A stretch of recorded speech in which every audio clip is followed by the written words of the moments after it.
सब बढ़िया चल रहा होगा, उम्मीद मैं यही करता हूँ। तो चलो शुरू करते हैं एकदम स्पीड में। क्या शुरू करना है आज हमको? आज हमें मोनेरा के बारे में पढ़ना है। तो देखो ये चीज तुम समझ लो, मोनेरा जो है, मोनेरा जो किंगडम है उसके सोल मेंबर्स, ये एनसीईआरटी की पहली लाइन है। सोल मेंबर्स कौन होते हैं? बैक्टीरिया होते हैं। बैक्टीरिया मोनेरा के सोल मेंबर्स होते हैं। टीचर पूछेंगे तुमसे, तुम जवाब देना। बैक्टीरिया मेंबर्स होते हैं, सोल मेंबर्स होते हैं मोनेरा के। अब एक चीज खुद सोचने, ये दिमाग लगाना तुम थोड़ा सा। बैक्टीरिया पहले जो क्लासिफिकेशन सिस्टम था उसमें पढ़े थे प्लांट्स के अंदर। किसके अंदर? प्लांट्स के अंदर। तो क्यों क्यों किया हमने ऐसा कि प्लांट्स के थ्रू हटा के हमने उन्हें मोनेरा में डाल दिया? क्यों किया हमने ऐसा?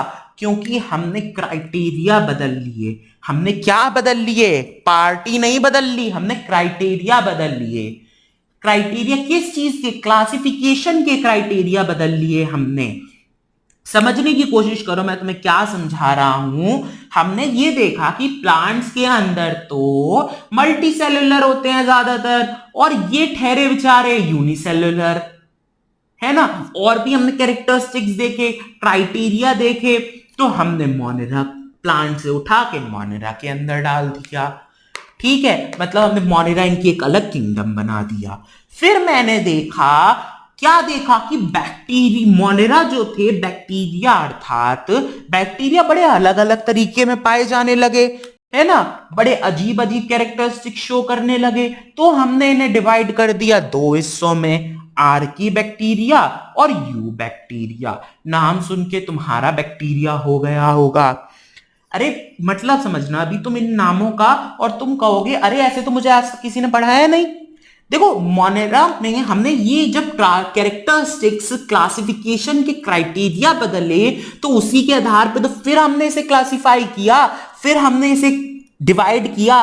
तो मतलब फ्यूचर नीड्स के अकॉर्डिंग जैसे जैसे हमारी अंडरस्टैंडिंग बढ़ेगी वैसे वैसे क्राइटेरिया बदलेगा। ये तुम्हारे एनसीईआरटी के पहले आंसर का क्वेश्चन का आंसर है, ना कि आंसर का क्वेश्चन है, समझे। तो हम इसके अंदर फिजियोलॉजिकल एस्पेक्ट्स, मतलब तुम्हारे सेल स्ट्रक्चर, बॉडी की चीजें, है ना, फिजियोलॉजी तुम्हारी, जब अगर तुम नीट करोगे या एमबीबीएस में जाओगे तो फिजियोलॉजी एक ब्रांच भी होगी पूरी। ठीक है, ब्रांच का स्टडी करोगे तुम। फिजियोलॉजिस्ट बोलते नहीं है जो तुम एमबीबीएस डॉक्टर होते हैं, अरे ये फिजियोलॉजिस्ट हैं ऐसे बोलते हैं ना, वैसे फिजियोलॉजी करोगे। फिजियोलॉजिकल एस्पेक्ट्स, मॉर्फोलॉजिकल एस्पेक्ट्स, मतलब जो बाहरी एस्पेक्ट्स होते हैं, और तुम्हारा रिप्रोडक्टिव सिमिलैरिटीज, इनके साथ साथ तुम्हें याद होगा मैंने तुम्हें कई बार बताया, एक बहुत इंपॉर्टेंट टर्म है फाइलोजेनेटिक रिलेशनशिप, मतलब इवोल्यूशनरी रिलेशनशिप, उसके पीछे के पूर्वज कैसे थे। तो उसके आधार पे क्लासिफिकेशन सिस्टम चेंज होते रहेंगे, जैसे 5 किंगडम, 6 किंगडम, है ना। अच्छा चलो मोनेरा पे आ जाते हैं, वरना तुम मेरा क्लासिफिकेशन कर दोगे। तो मोनेरा, ये चीज तुम्हें पता चल गई होगी बैक्टीरिया के बारे में, सोल मेंबर्स होते हैं। और तुमको मैं ये भी बता दूं, ये मोस्ट अबंडेंट ऑर्गेनिज्म है। क्या है? Most abundant. किसके मुंह पे डेंट? किसी के मुंह पे डेंट नहीं, मोस्ट अबंडेंट मतलब सबसे ज्यादा पाए जाने वाले ऑर्गेनिज्म, हर जगह मिल जाएंगे। मैं मिट्टी लेके आऊंगा, मिट्टी के अंदर पाए जाएंगे। मैं एसिड लेके आऊंगा, एसिड के अंदर पाए जाएंगे। ठीक है, और तुम्हारा मैं सल्फर रिंग्स के अंदर जाऊंगा, सल्फर के अंदर भी पाए जाएंगे। ये बड़े अच्छे अच्छे टेम्परेचर पे पाए जाएंगे। तो ये मोस्ट अबंडेंट है। मैं इन्हें एक और शब्द बोल सकता हूं यहाँ पे, मैं यहाँ पे मोस्ट अबंडेंट की जगह यूज कर सकता हूं क्या? यूबिक्विटस। अरे ये कैसा शब्द है? इसका मतलब ये कॉस्मोपॉलिटन है, मतलब हर जगह पाए जा सकते हैं। ठीक है ठीक है, समझ में आ रहा है ना तुमको? यूबिक्विटस की स्पेलिंग गलत तो नहीं है? कमेंट करके बताओ। अब देखो मोनेरा, ठीक है, इतना पता चल गया ना तुमको, हर जगह पाए जाते हैं, ऑलमोस्ट हर जगह पाए जाते हैं ये मोनेरा के जीव। तो ये चीज तो सोचने वाली बात है कि जब ये एसिड के अंदर पाए जाते हैं तो ये बहुत एक्सट्रीम जगह पे रहते होंगे। जी हाँ, ये बात सत्य है, ये बहुत एक्सट्रीम जगहों पे हैबिटेट्स में पाए जाते हैं। तो बैक्टीरियाज को हमने कैसे दिखते हैं वो देखो देखो देखो देखो देखो देखो, ध्यान से सुनो, ध्यान से सुनो क्या बोल रहा हूं मैं।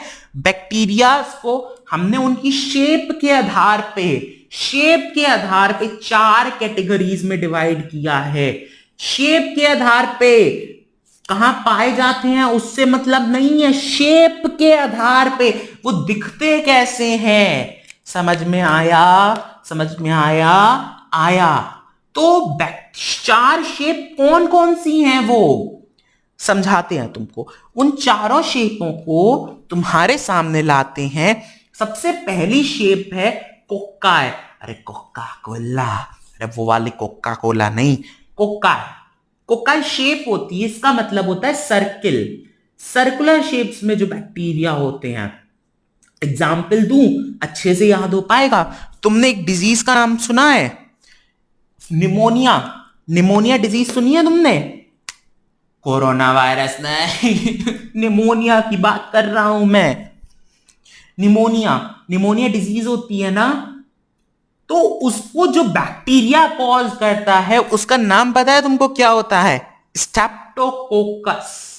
कोकस, देख रहे हो? कोकस, एक कोकाई बहुत सारे कोकस। समझ में आया तुमको? समझ में आया?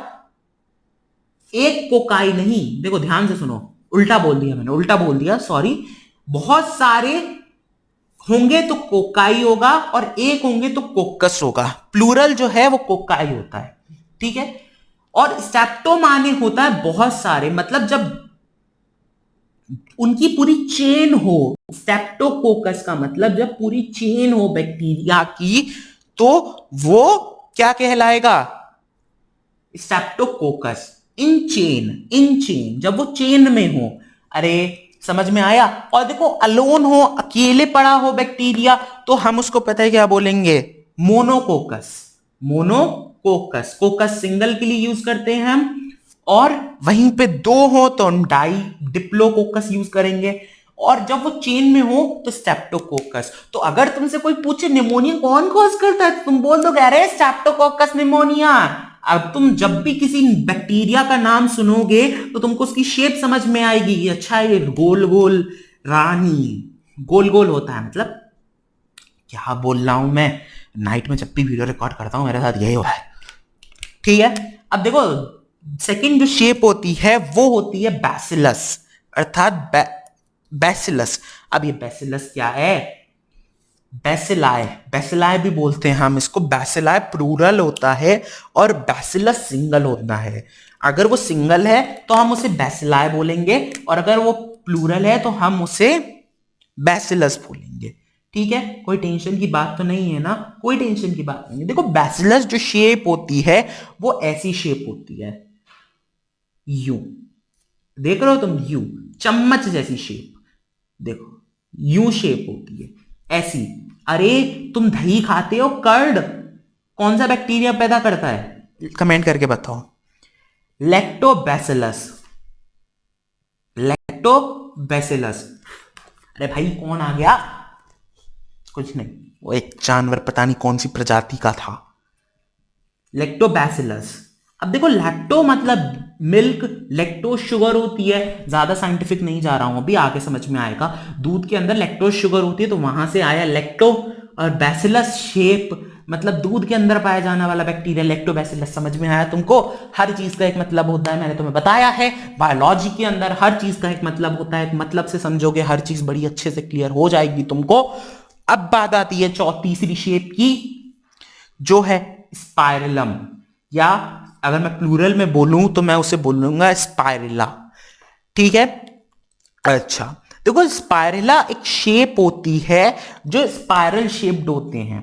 अब तुम्हारा होमवर्क ये है, ये स्पाइरल शेप्ड होते हैं, मतलब सांप देखा है तुमने? सांप की शेप। अरे सांप ही बना देता हूं तुम्हारे लिए, सांप ही बना देता हूं तुम्हारे लिए। ये देखो, ये जो शेप है यू, ये बैसिलस शेप होती है। सांप देखा है तुमने? अरे इमेजेस में देखो तुम, रफ डायग्राम बना रहा हूं क्योंकि टाइम नहीं है अपने पास ज्यादा। तो स्पाइरला ये शेप होती है। और अब आता है इन सब का चौथा अर्थात फोर्थ शेप, जो कि है विब्रियो। विब्रियो, कॉमा लगाया, कॉमा कॉमा लगाते हो, बस ये उसी शेप के होते हैं। कॉमा बनाओ, इसको जोड़ दो, आसान भाषा में। वैसे तो ये ऐसे कुछ शेप के होते हैं, है ना, ओरिजिनल शेप, बट तुम्हारे लिए बताता। डायग्राम में देखो, एनसीईआरटी में एक डायग्राम है विब्रियो, ठीक है। विब्रियो कॉमा शेप्ड होते हैं। अरे कॉलेरा सुना है तुमने? बड़ी खतरनाक डिजीज है पेट की। तो वो तुमने जो डिजीज सुनी है वो विब्रियो करता है, उसका नाम होता है विब्रियो कॉलेरा, विब्रियो शेप। तो बैक्टीरिया की शेप्स हम इसके थ्रू डिफाइन कर सकते हैं। इतना तुम्हें समझ में आ गया? अब समझ गए हो ना इतना? तो बैक्टीरिया बड़े अजीब अजीब प्रकार के पाए जाते हैं, कुछ कीमोट्रॉपिक, वो सब बताएंगे तुमको आगे हम, है ना। तो इतना तुमको समझ में आया कि नहीं आया? आ गया समझ में? तो नेक्स्ट लेक्चर थोड़ा बड़ा होगा, इसीलिए पहले बता देता हूँ, प्रिपेयर कर लो, इस सबको दिमाग में घुसेड़ लो, इस शेप्स को, तब तुम्हें आगे का लेक्चर बहुत अच्छे से समझ में आ जाएगा। ठीक है, thank you so much for watching this video.